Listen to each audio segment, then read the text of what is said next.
ముందుగా శ్రీకృష్ణ ప్రార్థన. వసుదేవసుతం దేవం కంసచాణూరమర్దనం దేవకీ పరమానందం కృష్ణం వందే జగద్గురుం. శ్రీకృష్ణం వందే జగద్గురుం. జై శ్రీకృష్ణ. ఇప్పుడు మనము శ్రీమద్భగవద్గీత 3వ అధ్యాయం కర్మయోగము నుండి 42వ శ్లోకం నేర్చుకున్నాం. Now we will learn Shrimad Bhagavad Gita chapter 3 Karmayoga. 42 శ్లోక.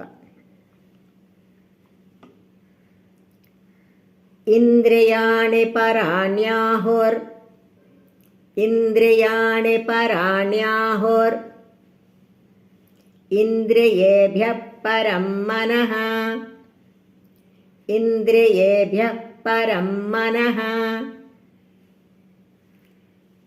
మనసస్తు పరా బుద్ధిర్ మనసస్తు పరా బుద్ధిర్ యో బుద్ధేః పరతస్తు సః యో బుద్ధే పరతస్తు సః. Once again. ఇంద్రియాణి పరాణ్యాహుర్ ఇంద్రియాణి పరాణ్యాహుర్ ఇంద్రియేభ్యః పరం మనః ఇంద్రియేభ్యః పరం మనః మనసస్తు పరా బుద్ధిర్ మనసస్తు పరా బుద్ధిర్ యో బుద్ధేః పరతస్తు సః యో బుద్ధే పరతస్తు సః. Now full line. ఇంద్రియాణి పరాణ్యాహుర్ ఇంద్రియేభ్యః పరం మనః ఇంద్రియాణి పరాణ్యాహుర్ ఇంద్రియేభ్యః పరం మనః ఇంద్రియాణి పరాణ్యాహుర్ ఇంద్రియేభ్యః పరం మనః మనసస్తు పరా బుద్ధిర్ యో బుద్ధేః పరతస్తు సః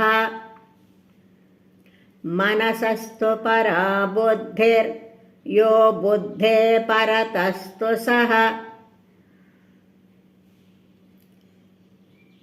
నౌ ఫుల్ శ్లోక. ఇంద్రియాణి పరాణ్యాహుర్ ఇంద్రియేభ్యః పరం మనః మనసస్తు పరా బుద్ధిర్ యో బుద్ధే పరతస్తు సః. ఇంద్రియాణి పరాణ్యాహుర్ ఇంద్రియేభ్యః పరం మనః మనసస్తు పరా బుద్ధిర్ యో బుద్ధే పరతస్తు సః. ఇంద్రియాణి పరాణ్యాహుర్ ఇంద్రియేభ్యః పరం మనః మనసస్తు పరా బుద్ధిర్ యో బుద్ధే పరతస్తు సః. జై శ్రీకృష్ణ. శ్రద్ధగా నేర్చుకొని రోజు పాడుకుందాం. Let's learn diligently and sing daily. జై శ్రీకృష్ణ.